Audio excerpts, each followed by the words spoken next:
Ante George, Bryce Sensabaugh, Taylor Hendricks, and also some young guys like Jason Preston, Johnny Juzang. All the young players on the Jazz are looking nice. Let's talk about it. It's the Hoops Nerd Show.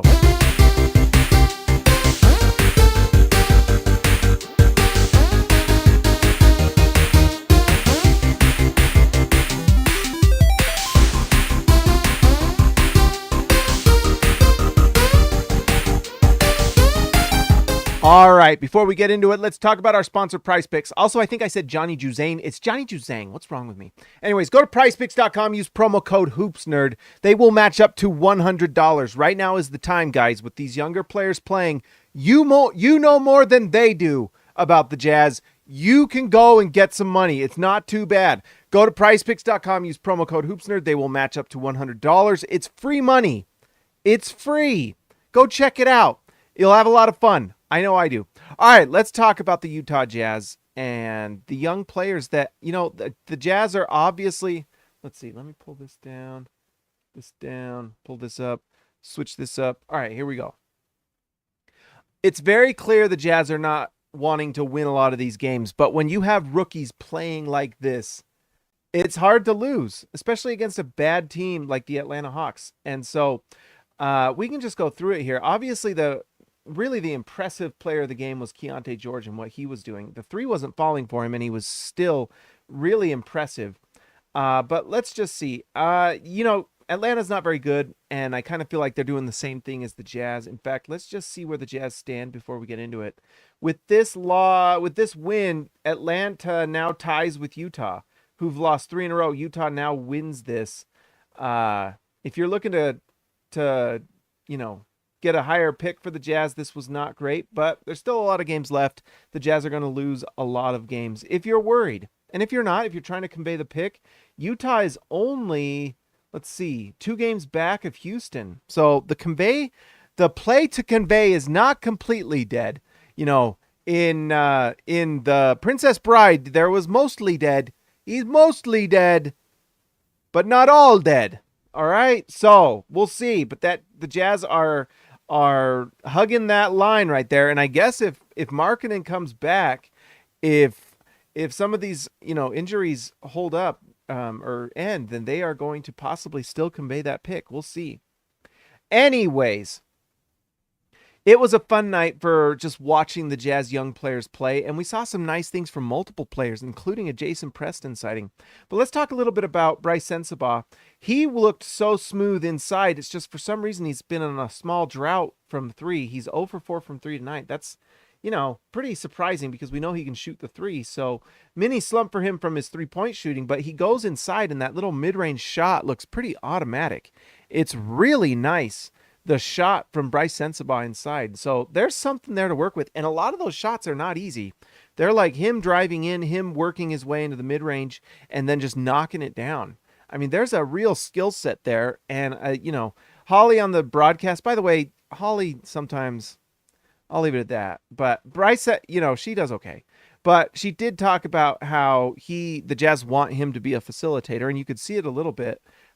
He can do it. He can draw players to him, but I think his real value is the fact that he can go out and just score. If you need him to go do some work inside, get in an isolation and go score a bucket, and he can do that. So it's going to be interesting to see what he does as he improves, but he scores 14 points tonight, having missed all his threes. I mean, honestly, Utah probably just destroys this. Well, actually, they shot it pretty well, 38%. But, if Bryce Sensabaugh knocks a few down, Taylor Hendricks missed all 3 of his shots. If those guys knock down 1 apiece, then this isn't even all that close. Anyways, nice to see what Bryce Sensabaugh can do. So, and that's the thing about the rest of the season is the Jazz are trying to lose. It looks like, although if Markkanen gets out there and starts playing again, then who knows? But they're going to be playing 3 tough games in a row. I think they play Minnesota like twice in a row, then Oklahoma City. So, I don't know if I would put too much money on the Jazz winning a ton to end the season. But anyways, what I do find is I find a lot of enjoyment of enjoying these little wins. I enjoy seeing Bryce Sensabaugh go out there and play well. Can he add to that this offseason? There's a skill set there that's really interesting with Sensabaugh. And honestly, his size is pretty darn good. He might be a tiny bit undersized to be an NBA wing, but he also, if he can play the two, then he's got nice size at the shooting guard. So if he's like a shooting guard, can move that ball, then you've got something really interesting there. Taylor Hendricks did not have a good offensive night, but he can certainly rebound the ball and defend. He just, got a lot of fouls and was in foul trouble tonight, but man, is he a rebounding machine. In 19 minutes, he gets 10 rebounds. That pretty much, if you go per 36, you're looking at 15, 16 rebounds for the game. That's really one thing he's got to just develop, and that's why these minutes are important, is that he's going to be such a good defensive player. We already know. And when he kind of learns how to play without fouling so he can be on the floor for 36 minutes, it will turn him into something really nice. And then obviously just the shooting. He's just got to develop. It'll be fun to watch him, and I'm guessing he'll play in Summer League this upcoming offseason.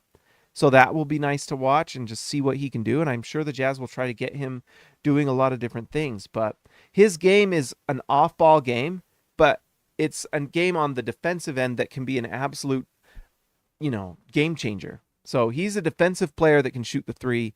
And once this starts falling, and it'll start falling, he's a rookie. He's figuring it out. But it's that defensive end where he can just be such a game changer. And you could feel his impact in the game against Atlanta. And when he stops getting those foul calls, honestly, some of the most ticky-tack things, he will get even more impactful. Once the referees get to know him. I swear that's sometimes what you got to do to get these players on the floor is you've just got to get them on the floor so the refs see them.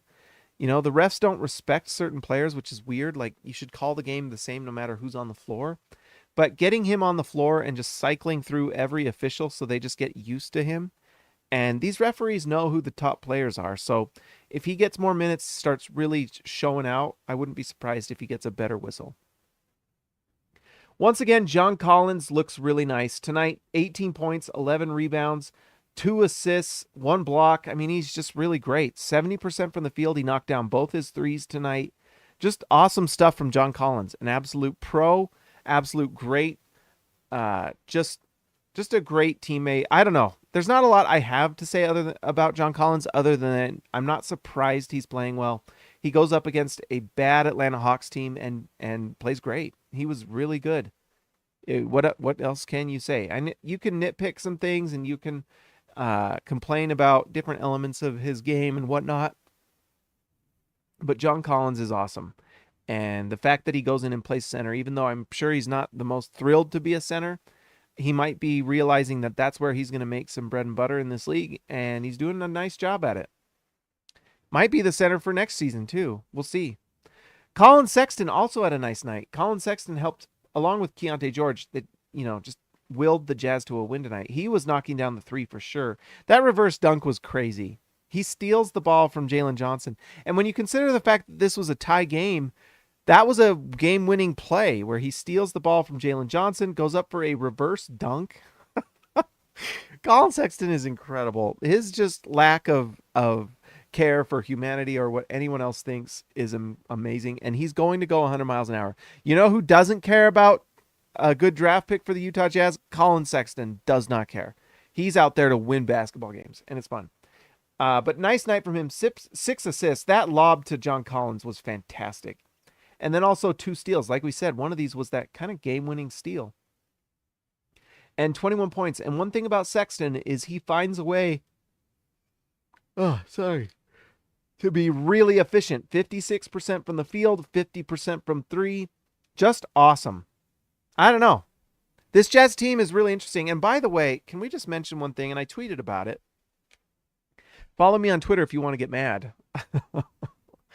But Colin Sexton, this Jazz team somehow did this without Jordan Clarkson playing.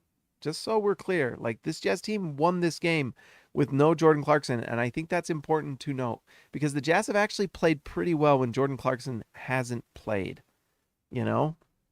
So we'll see what happens. They gave him the rest tonight. I assume he'll probably play tomorrow. I don't know. I can't even remember what the injury report for him was, but it's something baloney.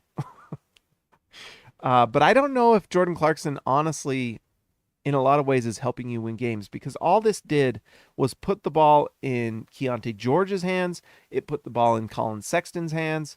And then honestly, some nice minutes. I actually felt like the Jason Preston minutes were nice. THT is what he is, 1 for 6. I mean, come on.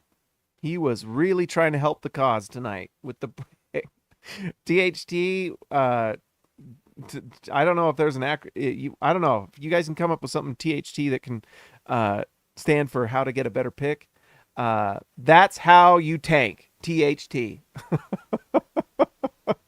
Close enough, all right? That's how you tank. Just say the "you" really quietly. Can we talk about Keontae George? My gosh.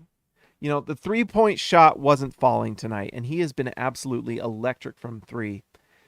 Tonight, he just showed off his 2-point game, his ability to get the basket. I mean, when you have a bad 3-point shooting night and he has this kind of percentage, you have to look at the 2-point. So he goes 7 for 12 from 2.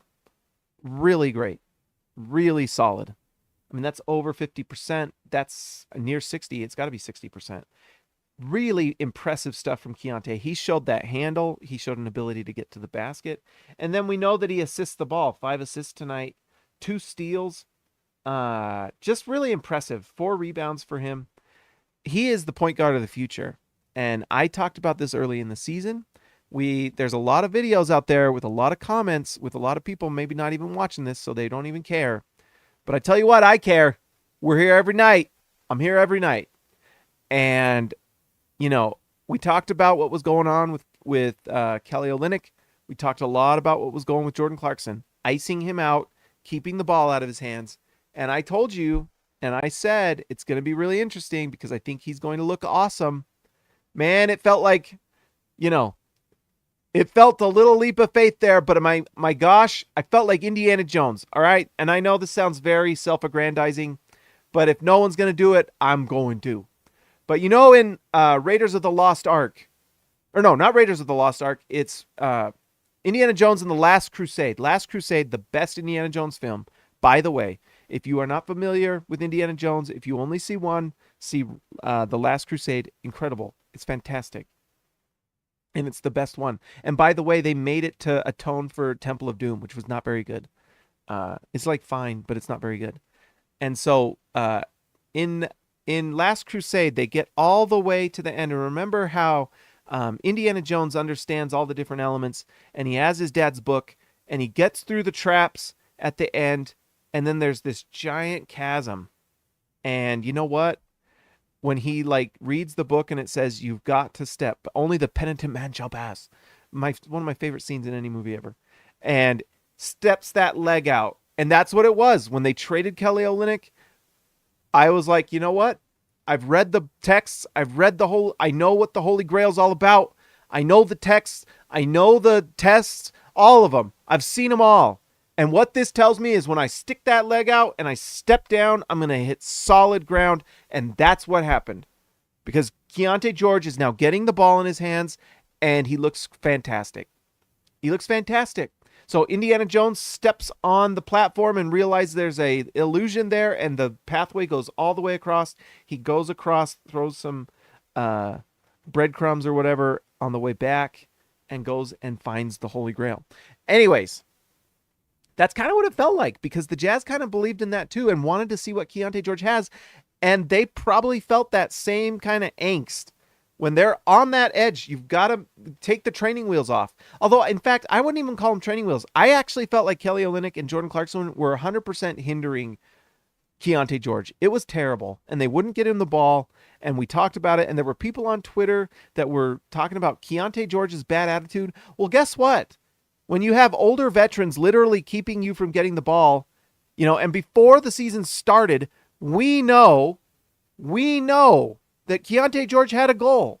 He wanted to be Rookie of the Year. And anyone who scoffs at that, well, guess what? Of course you want him. If he didn't want that, then what would you think about him? Doesn't he have any aspirations to be great? Of course he does. Of course he wants that. And it would be frustrating to be on a team where you have players literally doing what they can to not give you the ball, to help themselves out. Not to win games, just to help themselves out. Well, congrats to Kelly Olynyk. He's on the Raptors. He got his next contract. He gets 2 more years. Good for him. It did not help Keontae George. And so anyone who was giving, putting out bad energy tweets out there saying that Keontae George has a bad attitude and always has bad body language. Real quiet now. Real quiet. I don't see any more of those types of tweets at all. Not a single one tonight, actually. Did anyone else see any bad energy tweets out there about Keontae George? I did not. I didn't. Did his body language look pretty good tonight? Looked pretty good to me. I tell you what, he looked tired. He has been manning the point, and he looked a little tired to me. And even that is good development, because what the NBA does to you is it wears you down, and you've got to learn to withstand that. And so that's one thing that Keontae is going to have to learn is just the physical fitness aspect and the mental fitness aspect. It's a grind, both physical, mental, and I'm sure in some ways spiritual, because you've got to just come out every night and play at an elite level. To score 20 points a game like that, I mean, honestly, it is so impressive what he is doing right now. It's impressive. Let's see. Is this Keontae George basketball reference? Let's go there. Let's look at his last 10 games. I mean, just what he's doing right now. He is the point guard of the future. Whatever the Jazz do from here on out, it involves Keontae George as a core part of what they're doing. I mean, look at this. 26, 29. This game doesn't count because he left early 6, so you might as well erase that. 31, 19, 14. This is the outlier with San Antonio. He scores 7 points, but I can't remember why. Oh, he just had a bad shooting night. You know what? I'm going to give him a pass for one. 16, 33, 13. So, and February 8th is, let's see, where's February 8th? This is trade deadline right here, right? He's kind of in this teen range. This is where he's really skyrocketing, getting that confidence and starts really playing. Fantastic. So anyways, the Utah Jazz took a leap of faith with Keontae George, and it has paid off in a big time way. Now the question is, part of the future, what is the future? I don't know. We're going to have to talk about it. And probably not tonight, but another night. And it's going to be really fascinating. I think the Jazz are really at a crossroads. In fact, let's just talk a tiny bit about it. Something I was talking with Michael and some SLC Dunk people. It really does feel like the last 2 years the Jazz have looked for a superstar or waited for one. I know a lot of people on Twitter and stuff have complained that the Jazz seem like they haven't really picked a lane. I think they pick a lane this offseason. And the lane they're going to pick, unless like Luka Doncic becomes available or something like that, which is incredibly unlikely. It just doesn't happen. Basically, for a superstar to become available, it has to have a situation like what happened with Kawhi Leonard in San Antonio, which is just so many things of misfortune that go on that forces him to just decide, I don't want to be here anymore. And, Dallas is like playing pretty well. They've gotten some nice players around him. I just don't see it. If you were the Utah Jazz and you had Luka Doncic, would you trade Luka Doncic? I wouldn't. I would not. So I just don't think that's going to happen. And this offseason is going to be interesting because they've got the Lauri Markkanen decision. I think they probably go young. I mean, before tonight, they tied the Washington Wizards with the worst record since trade deadline. They have been losing a lot of games while also developing the youth. So they've been doing two good things. I mean, if you're looking to get a better pick, they've been doing really well to get higher up in this top 10. This is a tough win. If you're looking to get higher in the draft order here, but you know what? Memphis, let's see. Toronto's lost 6 in a row. They're tanking as hard as they can. I think they have to get to top. They have to stay here. So they're doing everything they can to lose games. Sucks. I thought the Jazz could get past them, but Atlanta, I can't remember. It's next year they don't have a pick. Actually, that's right. So they have this year's pick. So they're going to probably tank too. So this is going to be tough. Houston, they're giving their pick to OKC. I think the Jazz are, for the most part, probably locked into this 10 spot, unless they, go crazy. But I think they are going to be bottom 10, and they're not going to convey the pick. And that, I think Brooklyn also is going to keep trying to win. They're 5-5 in their last 10. So I don't know. But the Jazz have basically traded all their vets outside of Colin Sexton, John Collins, and Jordan Clarkson. and Lauri Markkanen. Those 4 players. All of those guys were in some sort of trade rumor. All 4 of them. Lauri Markkanen, whatever the Jazz wanted to say through their PR channels, they did tell other GMs that Lauri Markkanen was not untouchable. That was a fact. That happened. And why do we know it happened? Well, one, it was reported by Jake Fisher, reputable reporter who's not going to lie. And 2, they backtracked it. They did their PR parade where they have, the different beat writers like Tim McMahon multiple times going on Hoop Collective saying that the Jazz have asked for so much. I just don't think it's going to happen. And it's like, okay, well, guess what? What we do know is that they did make him untouchable. That's just a fact. And one thing that might have made him not tradable was the fact that no one had the assets they were asking for. Now, this offseason, guess what? A lot of these teams and contenders will have those assets. What if Oklahoma City just gets beat in the second round and decides they want another big piece? Maybe they come to Utah with a big-time offer, and then Utah looks at it because they got to decide. The last 2 seasons. Last season, where did the Jazz end up? They ended up number 9. This season, where are they? They're at 10. I mean, are they honestly, is this where the Jazz want to be for the next 3 years, is just in this mid to late lottery area? Hoping that everyone else of these top 10 teams screws up with their pick like they did with Keontae George. I mean, it happened this last time, I guess. But you can't expect the superstars that way. It's too hard. They just don't miss anymore. The Nikola Jokic's out there are the absolute 100% outlier. The vast majority are going top 3. Cooper Flagg's going 1, Ace Bailey's going 2. That's just what's going to happen. So, anyways, the Jazz have to kind of make their picks. And, Colin Sexton was in a lot of draft or trade rumors. Jordan Clarkson was, for the most part, packing his bags to go to New York. And for whatever reason, that did not happen. And then, John Collins, we heard a few things. But I actually think the Jazz are going to keep John Collins. I think they like that style of play. And here's my prediction. All right, hot take prediction from James, the Hoops nerd. I think they're trading Lauri Markkanen this offseason. I think they're going to get 4 first-round picks, and they're going to trade him. I think they're going to trade Colin Sexton, and I think they're going to trade Jordan Clarkson. I think those, who's most likely? Jordan Clarkson, 1, most likely. 2, Colin Sexton. 3, Lauri Markkanen. That's my little prediction this offseason. Because I think the Jazz want to pick a lane. I think they know they have something really nice in Keontae to start building with. I think they've seen flashes and enough from Taylor Hendricks that he looks like the power forward of the future. And then I think they're going to try to make a pick in this draft. And then they have 3 picks in this draft now. And so they're going to make those picks unless they trade up or something, but they're going to play those players. And then they've got some players we saw tonight. In fact, this is the other reason that I think it's interesting is that, the team for this year, for the most part, was the same as the team that was tanking last year, outside of them bringing on John Collins.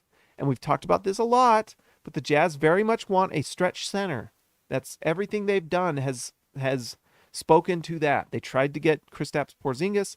It fell through. They end up going and getting John Collins for nothing, and they have him playing center. And I think what they're going to do next year is I don't think they're going to trade John Collins. I think they're going to keep him unless they win the lottery and get Alex Sarr. But even then, they probably have him come off the bench. But anyways, they like playing that style of play, and that's the style of play they're going to play.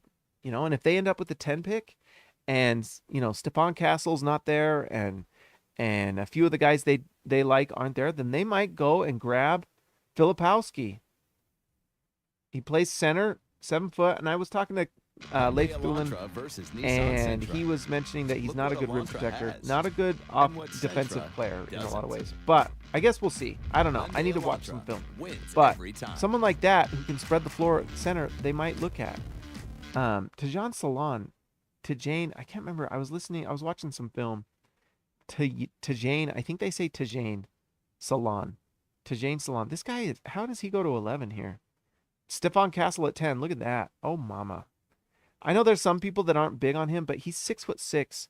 He's really powerful, and he's a great passer. He kind of moves like Alec Burks. You know, he kind of reminds me of Alec Burks a tiny bit, but maybe a little more physically impressive.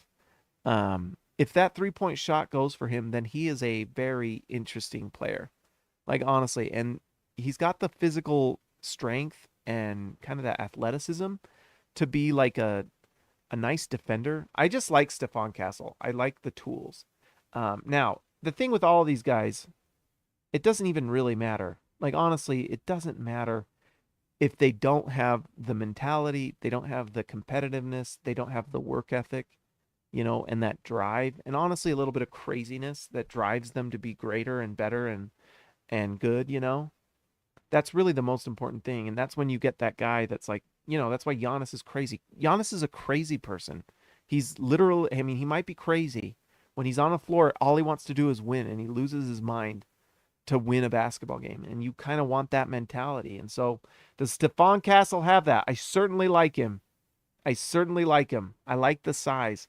And he can play a little point guard too. So he could play off of Keontae, and you have two ball handlers there. And 6'6". I mean, he's got pretty impressive size. 6'6" is no joke. In fact, you look at all the size here, that's like, of all this top 10, he's like the fifth or only the fifth or so guy with that size. I don't know why people are, I mean, Reed Shepherd, he might make me look really dumb and might be awesome. The defense is, no, it's not Reed Shepherd. Who is it? I think I'm thinking of someone else. Is it Reed Shepherd that's the really good defender? It might be. I can't remember. Look at all the. I guess he's just really good at everything. Maybe he's Michael Jordan. I don't know. I just don't love the size, and but there it is. Yeah, 3.1 steals. So he's an interesting prospect. But for him to succeed, he's going to probably have to be a point guard. I don't know. I like Stephon Castle. I just like him. I think he's going to be really nice if he has the intangibles, as they say. But you know what? The other thing I think that this is showing is that the Jazz have other prospects that they've been developing that they can play next year, that when they lose games, but then also are looking to develop, they have guys. Micah Potter has been a part of this Jazz team for years now. I mean, he's been playing in the G League, but he has been, practice squad forever. And now he's getting some minutes. And honestly, I'm really happy for Micah Potter. 4 for 4 from the field, 2 for 2 from 3. Big part of the reason why the Jazz won this game. I mean, the guy is a great shooter, great 3-point shooter. And, Potter played with Keontae George in Summer League, and he might play there again. The fact that Potter is willing to go to Summer League and do that makes me just happy for him. It just shows a lot of character on his part. Really cool. So I would love to reward Micah Potter with a contract next year. Why not? I don't know what his contract situation is, but I'm not in, whatever. Johnny Juzang has been with the Jazz for a few years now, and he finally had his breakout game. He had been struggling. I mean, it's just small sample size, so it was really nice to see him come back to the mean because he is a great 3-point shooter. He's been lights out in the G League, knocking down threes. And so tonight we finally saw it, 5 for 8. So just some really interesting prospects. Juzang's got nice size. Micah Potter has obviously got nice size, and I wonder if his kind of potential fit is as maybe a center a little bit, power forward center, doing a little of both. He's certainly got nice, and he can just shoot the ball. And Juzang can can move really nicely and shoots the ball. He's obviously a power forward as well. So the Jazz have a little bit of a glut there with power forwards all of a sudden, and then Taylor Hendricks is the guy they really want to develop. But guys, I think I'm officially worried about Walker Kessler. I'm worried a little bit. This Atlanta Hawks team has a terrible defense. In fact, I am going to go, let's see. Let's go look at this since we're live. And it's Friday night and you guys are here. You're incredible. I'm just happy we're on a date together doing this. I hope I'm treating you well on our date tonight. But let's see. Let's go look at just the advance here. Look at this defensive rating for the Atlanta Hawks. The only team worse than oh my gosh, the Jazz are 29. Oh boy. But anyways, Atlanta is 28. It's terrible defense. The only team worse is the Wizards. And how is he still struggling? I mean, I guess he does go 3 for 5 tonight, so that's pretty good. But it was a very, 0 plus minus. Like, it was a very, like, he's going up against Clint Capella, who's on a downward trend right now. I don't know how long Clint Capella is going to be in the league still, Uh, right? And I mean, he should be crushing Clint Capella, to be honest. And especially like Fernando or whoever it was. Uh, who was their back? Bruno Fernando, yeah. And you should be destroying this guy. And Clint Capella plays 32, actually plays pretty solid, 15 boards, 10 points. So anyways, Clint Capella proven me wrong, but you would think that Walker Kessler, based off of what we saw last year, would be just as good as Clint Capella, right? They play the same way. They're very similar players. They're bigs that roll to the rim, block shots, rim protect, drop bigs in PNR coverage and stuff. You would think that Kessler would just crush. And I don't get it. 26 minutes, we can't even get 10 boards. I don't get it, guys. I don't get it. I don't know what's going to happen with Kessler, but you know what? It's like he got monstered by Steve Kerr or something like that. It's been not great. And, he had a pretty good night tonight, played pretty hard. It's just been so strange. And I think he's one of those players that a lot of teams might be interested in. He's young, got some real potential as a cornerstone rim protector, but man, this season has been not great. Not great. And you know what? John Collins plays the way the Jazz want to play, but if Walker Kessler was dominating, he forced his way into the starting lineup last year. Remember, he didn't start any games last year until he really just said, "Look, I'm the best center on this team," and he earned it. And this year it's been the opposite. John Collins has been playing, and guess what? They've given him every opportunity. They started the season with John Collins and Walker Kessler starting. So he's had these opportunities. The Jazz just ended up having to adjust and figure it out, and now John Collins is starting center. So, but if Walker Kessler was absolutely dominating, he would be starting. Will Hardy is willing to make adjustments based off of what the team is doing, and it's just been disappointing a little bit, And I know the Jazz won and everything, which is great and fun, but I don't know what the deal is. I really don't. I really don't. It's really strange. THT, what was it? That's how you tank THT. 1 for 6 from the field, 1 for 4 from 3. Shout out to he did have 5 assists, but shout out to THT for really trying to help out the tanking and the numbers. He really did. Jason Preston. We finally got to see Jason Preston. I tell you what, looked pretty good. He had to share the floor with THT with his time on the floor, and you can always see why THT is not always an additive player, because he just kind of sucks the ball in and does not really, I mean, even though he gets 5 assists, it's like he goes 1 for 6 and they're like bad shots. And Preston plays 12 minutes, and when he was allowed to have the ball in his hands, the ball moves. You could just see it. He is a interesting player, and he is a unselfish player, and he does the little things. He rebounds the ball. I mean, he leads the G League in triple doubles or something like that. He's had like 8 or 9 this season with the Stars. So, he's not huge, but he's got pretty decent size, but he really rebounds well. He's got a nose for the ball, and the ball moves. He is absolutely not a selfish player. And so it's really fun to see him get those minutes tonight. And I actually liked him.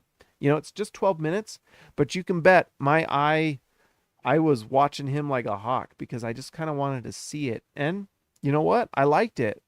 He didn't do anything that made me go, "Oh boy, that's pretty brutal." It was like, he had a little floater that he missed. He moves the ball within the offense. He makes the right play. He makes the smart pass. I mean, I want to see more. Problem is he might be too good, might win some games for the Jazz. That's the scary thing.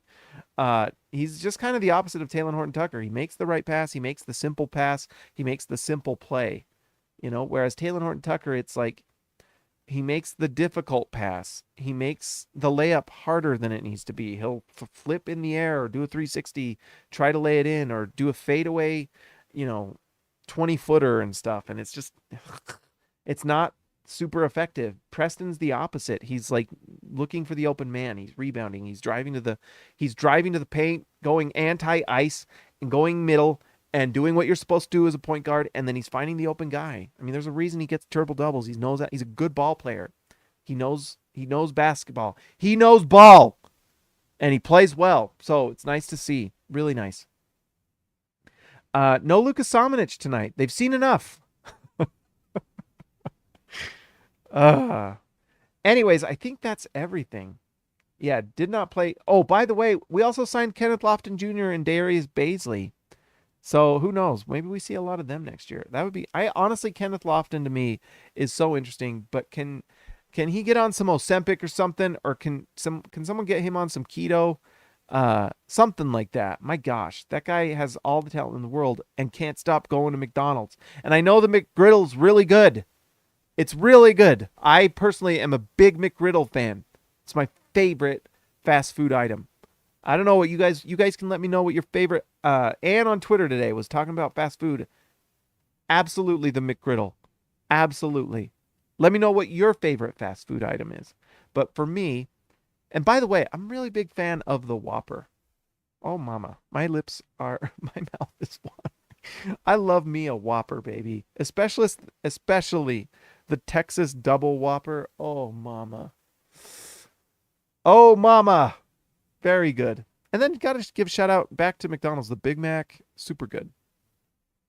Now I'm going to think about fast food items. But yeah, for me, the sausage, egg, and cheese McGriddle is just fantastic. All right, let's see. Let's start the music. Let's see what would happen if the lottery was today. Let me pull this up real fast. If the lottery was today, what would happen?